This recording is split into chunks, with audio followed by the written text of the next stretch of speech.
We're going to start off with a little segment that I started with last week. It's not funny, okay? It's corny. I know that. It's goofy. It's dumb, but I worked on it real hard, and so laugh with me, please. Just indulge me here. If you don't laugh, I can't move on, okay? So until you get it with each one of these, we can't move on from it. This is a segment we're calling Quit Judging Memes. So here's the first one. Yeah, thank you. You can applaud that. Here we go. First one this week. Does anybody do this kind of thing? I had a salad for lunch. Quit judging me. I totally live this way. I'll skip the salad. It's like, let's not even waste the calories on the salad. I'm here for cake. I'm here for dessert. I got to save some space for dessert. The next one. Oh, I loved this photo. Both of these photos really captured my fatherhood. Whenever we first had babies, it was like having a baby in the house. It just sort of overtakes everything. And I was like, I got stuff to do. Like I still need to live my life. Third one. Oh yeah, does this one mess with you? This one I find deeply troubling. The main reason I put this one up here is because how much it has troubled me. Sorry, it's washed out a little bit. That's not his face. That's the top of his head, friends. Look at that. You see it now? Yeah, well, I've been seeing that in my dreams for the last week and a half, so you're welcome. And then the last one, you can see this in your dreams too. This is ours truly. Oh, man, it's so hard to see him. That's Randy. I could totally be a nun. Quit judging me. I don't know if you guys were coming whenever we had the nun, the huge nun banner thing out front for this movie that just came out. It's a lot of fun having a church that meets in a movie theater. When we actually started a few, like last year, the huge banner, the biggest one that they've ever had, was for Alien Covenant. And so it was just like thousands of little alien demon babies, and that's what, that was our welcome banner for our first couple of weeks as a church. But we turned it around backwards like it did something wrong. But anyways, so you get to burn that image. Anybody that wants that image, let me know. I'll pass it along to you. You can have that for your own purposes. Quit Judging Me is the name of the teaching series. And as you know, we started this last week. And last week, what I think we really addressed and what we really got into was the source of the issue. We kind of got to the deepest level of what are we talking about whenever we talk about this culture of quit judging me, whenever we yell out, quit judging me to the world all around us, whenever we have this attitude of, I just wish everybody would quit judging me. What is that? Where does it come from? What is the source of it? And then this week, we're going to kind of come back up to the surface. Our desire to eliminate judgment really is kind of misguided, is one of the things that we arrived at last week. What we truly need to free ourselves from judgment is to put our faith in Jesus and to release ourselves from judging by letting God be the judge. Let God be the judge, and you can be free from judgment. That's essentially the source of it. But now, let's come back up to the surface and talk about judging, talk about what else Jesus teaches us in Matthew chapter 7 whenever he talks about judging. But before we do that, I have to tell you a story about some judging that Megan did not long ago. I have to confess for her. Megan. She told me a few weeks back, Drew, I have some good news. I bought and I stopped her right there. I was like, first of all, you don't understand what good news is to me. If the phrase starts out, I got some good news, I bought anything. Like, great news for me would be, Drew, a whole day went by and I didn't buy anything. She's like, that's great news. That, quite a deal. Let's save that money. Now, do any of your significant others come home and say, like, you're not going to believe how much money I saved today? Have you ever heard that phrase? Every time Megan says that to me, I'm like, oh, cool, let's go to the bank and deposit those savings right now. Let's take them to Bank of America. Let's tell them how much we saved and put that in our savings account. Anyways, I'm off track here. I bought a queen-size bed frame from some girl named Dakota that I found on the Facebook Marketplace, right? And I need your help getting it. This is what she tells me. So we drive to get the the frame, and on the way there, I asked her a question, and I think it's a pretty fair question, our Toyota Camry with both of our girls in the back seat. How big is this thing, and how heavy is it? And she said, well, I think it all comes apart, or at least sort of collapses into itself. And she said, and I don't think it's very heavy, because judging by her picture, Dakota is not a very big girl. And then she said these words that are now infamous, and I'm going to quote for you what my wife said. Unless she has superhuman dainty girl strength, I think we're going to be fine. This is what she said on the way there. And we show up to Dakota's house, and I stay in the car. It's sort of a, Facebook Marketplace is not the place for me. This is Megan's exchange, her issue, and plus, if something bad goes wrong, somebody's got to take care of these babies, right? Somebody's got to take care of our kids. So she goes out to meet Dakota, and Dakota opens the garage door and comes out, and I'm going to estimate conservatively here, Dakota is 7.5 feet tall, a man, and is built like The Rock. And walks over and gets down on a knee to Megan and is, hello, I'm Dakota. You're here for the bed frame. And I have this moment sitting in the car where I'm like, oh, okay. So the bed frame, he can lift it with one hand, right? So how many of us is that going to take to get this thing in? So I stay in the car and watch the whole thing go down. And we drive away. And we all learn a little lesson about judging, right? That in this picture of Dakota, there's also a man named Dakota. We don't know if his girlfriend's name is also Dakota, but the person that we assumed all along was Dakota was not Dakota. Dakota was the mountain standing next to Dakota in the picture. And we've probably all had moments like this, right? We've probably all had moments where we judged something and then realized later on how wrong we were, realized the maybe in a moment like this, it's just funny and it's a fun story to tell, but maybe we've had moments where we realized that the assumptions that we made were actually damaging. And not even damaging so much to the people that we judged, but damaging to us, right? Megan's the one that got herself in this mess with Dakota now. Megan's the one in the situation. Like, he has no idea that any of this went down until I told him. Before we drove away, I told him because I thought it was too funny. He didn't think it was that funny, but he was wrong because it was really funny. But this is some of the things that happen when we begin to judge. We make these assumptions and we make these decisions based on bad information. And that's what I want to dive into today. Jesus says, Matthew chapter 7, verse 1, do not judge others and you will not be judged. You will be treated as you treat others. The standard you use in judging, this is a huge phrase and really what most of this revolves around today. The standard you use in judging is the standard by which you will be judged. And I just want to ask you, are you okay with that? The standard that you use in judging is the standard by which you will be judged. Are we okay with that? Would our attitude towards judging others change if we really believed that were true? If I believed that I will be judged by the standard that I use for judging other people, if that's the judgment that I get, that's the weight that I carry of the judgment of others, is what I put on other people, would it change my relationship with how I judge other people? Now, I want to offer as a way for us to ponder that question and consider what that might mean for us, I'm going to offer a couple of things that I think we would all appreciate when it comes to how others judge us.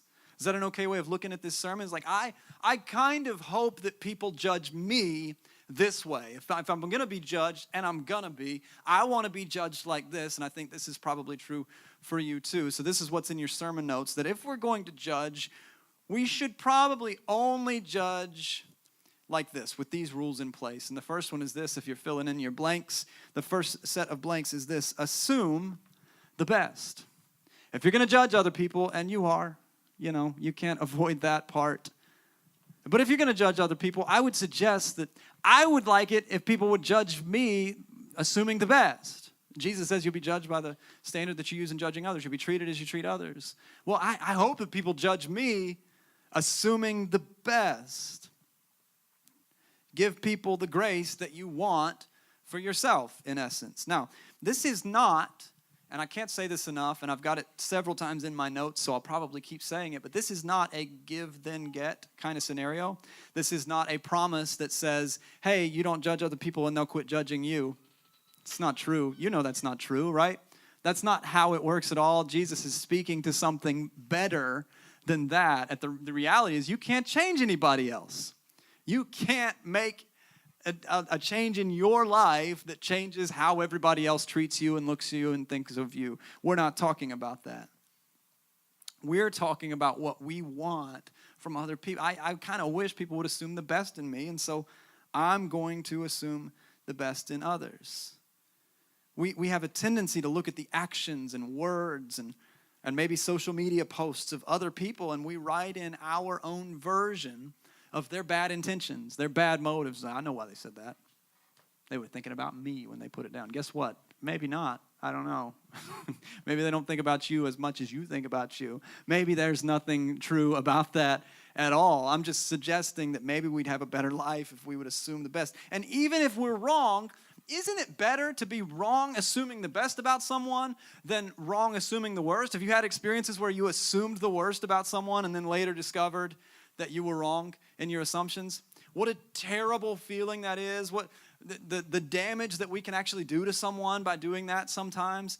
You're like, when we've judged someone's motives and we realize later, it's like, that text wasn't even supposed to go to you.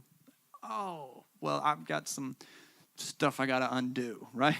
And don't check your email, right? That post wasn't about you at all. It wasn't even about a person at all on social media. Oh, well, I spent the last week and a half assuming that was passive-aggressively intended for me. We've all had moments like this, and I'm just saying, even if we're wrong, isn't it better to be wrong about assuming the best? We can maybe say it this way. You want the benefit of the doubt? Give it to others. That's some of what Jesus is saying here. You want the benefit of the doubt, give it to others, and it doesn't mean you'll get it from them, but at least you won't be demanding something of the world that you're not willing to offer. At least you're not demanding something of everybody else on the planet that you're not willing to offer as well. I rarely think, I can really only speak to me here, I rarely think, I bet she had no idea how rude that sounded. I bet he didn't hurt me on purpose. I bet that server, that waiter, actually doesn't see me waving my card in the air, like, because I really want to go because I only had a few minutes. I bet he didn't even notice. I had that experience this past week. I rarely think that. Am I the only one who would be like, I rarely assume the best, just attribute, but I want that from other people. I always think, it's like, well, I have the best of intentions even when I'm really trying here. And so Jesus says, you'll be judged by the standard you use to judge other people. When we assume the best in others, we've got to realize that the things that we're assuming, even if they're not true, we're just stepping into a better way. Some people might actually be trying to hurt you. Now, I think that's a lot more rare than we create in our own minds, the world that we create in our own minds. Some people, some people might be trying to send bad vibes to the world all around them. All I'm saying is most of the time, I'm not, right? Most of the time, you're not. Most of the time, we're not trying to hurt people actively, probably. Most of the time. I'm not saying never, but most of the time. And so I'm just saying, most of the time, why don't we assume the best in other people? Why don't we assume that wouldn't we just have better relationships and better friendships and better marriages if every time something goes wrong and something appears like it was intended to be hurtful, if we were like, I bet they didn't really mean to hurt me? Wouldn't it just be a better way to live? And I think it's some of what Jesus teaches us here, and some of what he's pointing to here is, this is just a better way. On the surface, if you would just judge people this way, if you're going to judge them, I know it's going to happen. Ain't nobody going to quit judging everybody. So you're going to judge people. Why don't you just assume the best? And maybe your relationships will be made better. By assuming the best in others, you don't immediately get the same grace that was offered to you, but you do begin to free yourself from some of the painful and hurtful and damaging effects of negative judgments of other people. And then there's a second part to this message that probably hits a little harder for those people who do actually intentionally hurt others, who take advantage maybe even of our willingness to assume the best, our desire to want to assume the best in others. I'm going to offer you this second point, and that's this. What do we do, Drew, if I'm assuming the best wrongly? What about the people who are really just trying intentionally to hurt me? We forgive. If we're going to judge, I just think we should judge forgivingly. I think we should judge with forgiveness leading us, and forgive freely. We'll come back around to the word freely here in just a moment, but I just want you to see that forgiveness, this is central, not only to the gospel, but to a happy and healthy existence on this planet with all these other people here, right? If we're going to be happy here, we're going to have to be forgiving here, because there's a lot of people out there. There's a lot of people who are going to hurt you, who are going to offend you. Maybe they meant to, maybe they don't. But any way you slice it, living with forgiveness is necessary if you're going to be happy on this planet.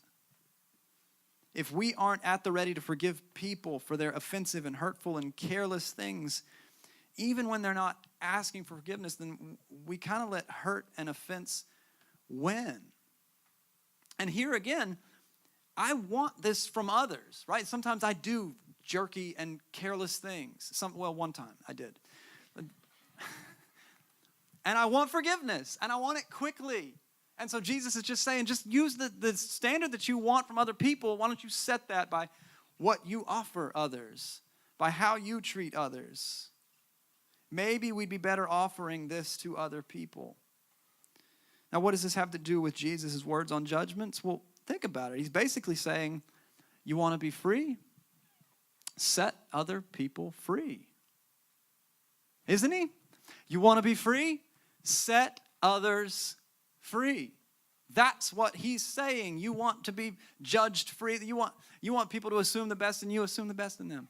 You want to be forgiven? Forgive. You want to be free? Set people free. That's what forgiveness really boils down to. When someone hurts you and you cling to that hurt, you allow them to hurt you over and over and over again. And as we start to talk more and more about this, and I have a few more things to offer you, I want to sort of say, I don't know some of the things that you carry in here today. I'm not going to pretend to know anything about your hurts. I believe they're real. I believe they're huge. I believe people have done things to you that I couldn't wrap my head around. And I've got my own offenses and the things that have hurt me in my life, but at the end of the day, I realize that there are people in this room who have been hurt in ways that I couldn't even fathom, that I couldn't even consider. And so I don't want any of this to sound like I'm being cavalier about how easy this is going to be. It's not easy. It's not even human. It's totally unnatural. Forgiveness rails against our humanity, rails against our sense of justice, rails against of what we think is right and what we think is wrong and what we think people deserve. I get that. And so I'm speaking from a place of experience here. I'm not necessarily saying like, you guys should forgive like I forgive and be free like I'm free. No, I got some problems. I got some demons. I got some people that I realized as I taught this earlier to our team, as I'm talking about it, I'm like, why didn't I use that as an example? Oh yeah, because I haven't totally forgiven that yet. Because I haven't let it go yet, because it's still there. I thought it was gone, and then I start talking about this stuff again and start realizing, oh yeah, I'm still kind of a captive to that stuff. I'm still not totally free from some of that stuff that I need to forgive. I need to let it go. And so just so we're on the same page here, I'm not making small. I'm not trying to shrink down the offenses against you. I'm just saying here's what I think Jesus invites us to, and I believe he's right. When we cling to hurt, we allow them to hurt us over and over and over again. You keep reliving the same offense. You keep letting their actions win out. But Jesus is teaching us what one theologian emphasized so beautifully. I love this quote, and you've probably heard it before. But when we forgive, to forgive is to set a prisoner free and to discover that the prisoner was you all along. When we forgive, you're not letting them off the hook. And I'll talk about this more in just a moment, but just as a precursor to that, they're not on the hook. When you let them off the hook, you realize, oh yeah, they weren't on the hook. I was. They weren't prisoner to my unforgiveness. I was. Forgiveness is unnatural. It's inhuman. It's never where our minds and hearts want to go immediately. We want justice to be served. We want wrongs to be righted. We want people who hurt us to pay for their offense.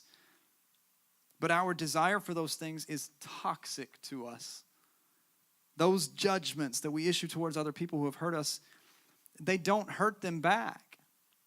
They don't right any wrongs. They just make us miserable. That's the reality of it. That's why we're invited to this better way. When we carry around the hurts and the offenses of other people without forgiving freely, we're not hurting them back, we're hurting ourselves. I've heard it said like this, that carrying around unforgiveness is like drinking poison and expecting the other person to die. I've also heard it said this way by a tiny little Disney princess that lives in my house in a little blue dress. She'll run around the house screaming, "Let it go! Let it go!" I mean, Drew, I can't let them go. I can't let it go. I can't let them off the hook. Listen, they already went. You don't have them on the hook. They're not paying for it because you're carrying unforgiveness. You are. They're not being damaged by this. They're not being weighed down by this. They're not having their life affected negatively every single day. They might not even remember it, and I know that's hard to hear. But the truth is, the people that hurt you the most, you're not the only one. They've hurt hundreds of people. The people who hurt us the most deeply in life are people who are just hurters. They're not even thinking about it. You think you're making them pay for something. They're not even thinking about you. You are carrying it. You are drinking the poison and expecting it to do damage to them. And again, I know how big of a deal this is, and I know hopefully I'm not making this sound like it's going to be easy or like you shouldn't.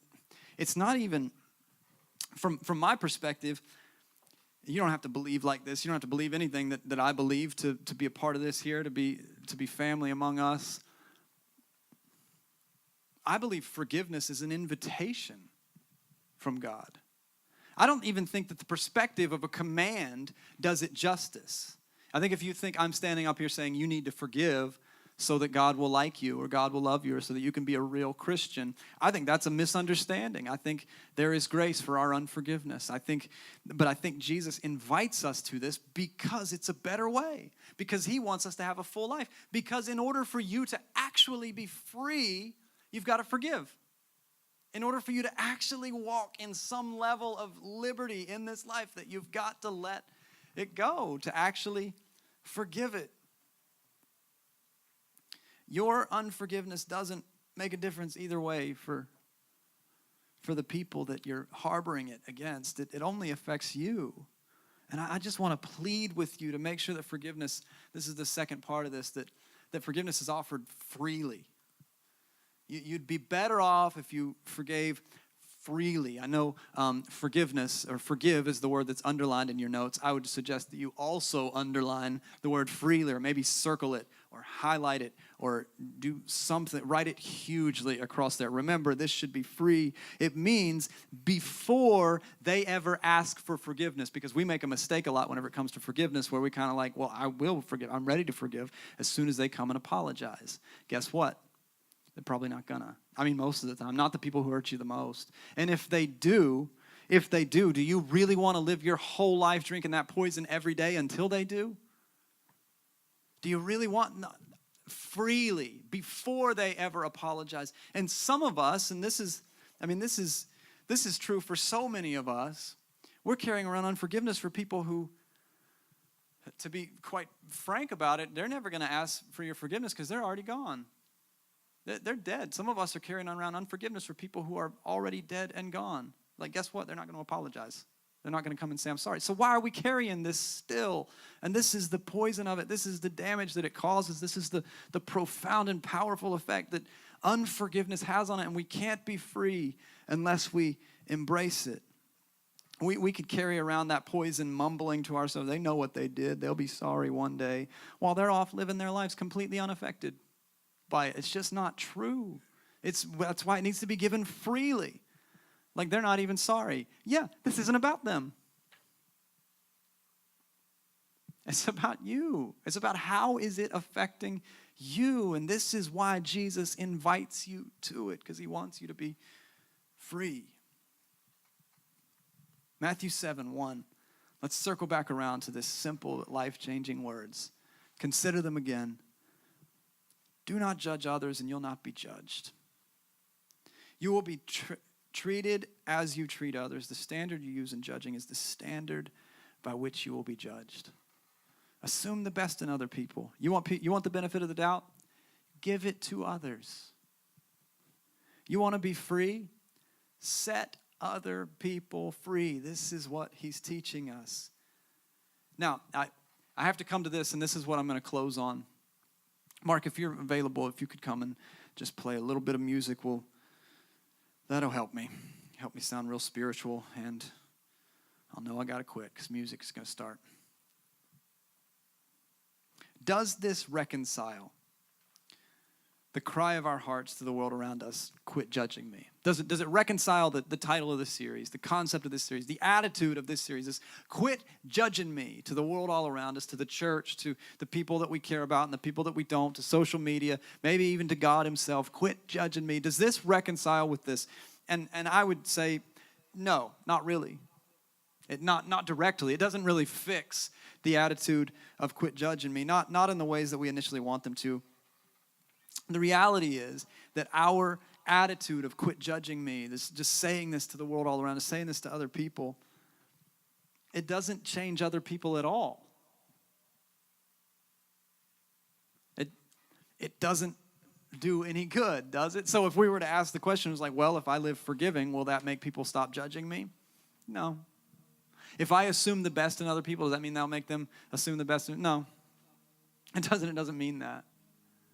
It's just not, we don't offer those kinds of solutions for things. We live in a fallen world, and it's going to stay fallen like that. They're the only hope that any of us have. But what it does do, and let me say this.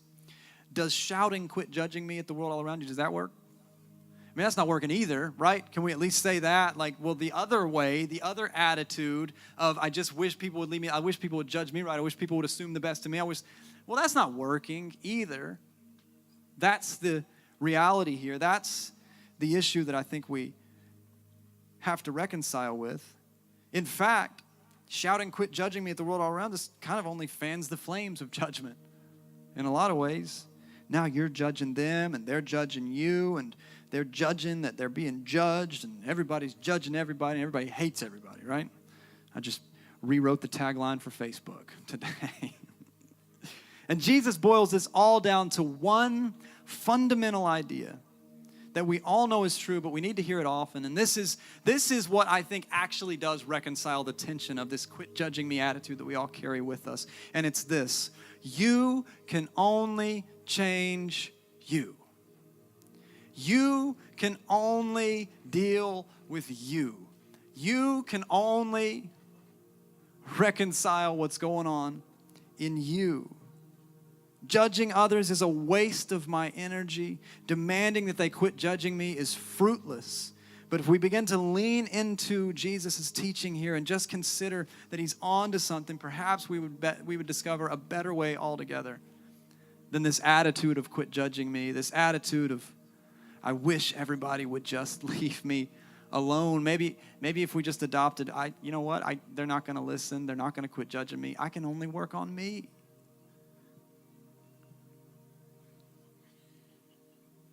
Let me pray for us. Heavenly Father, I'm grateful for your word today. I know whenever I look into difficult passages like this and difficult ideas and concepts like this, I'm reminded.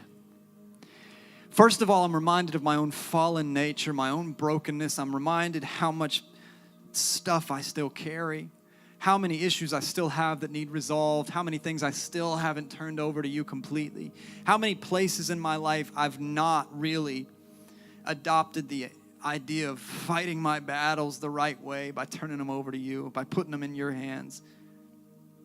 But I'm also reminded of how much you love me. I'm also reminded that these invitations are actually an invitation to a better life. That you actually want me to be free, that you actually want the people of this church to be free, that you actually want us to be able to walk out of here different. Not waiting for some apology that's never coming, not waiting for somebody to finally say they're sorry, not waiting for a world to quit judging us in all the wrong ways, not waiting for everybody to start seeing us differently, but changed by what you have said about us, changed by what you have said is true, despite any other evidence and despite what other people have to say. That's what I'm thankful for, God. I pray that we would be shaped by it. We would be changed by it. We would be empowered by you, encouraged by you, strengthened by you to do these things that are so difficult but so liberating. Father, we love you. We pray in the name of Jesus. Amen.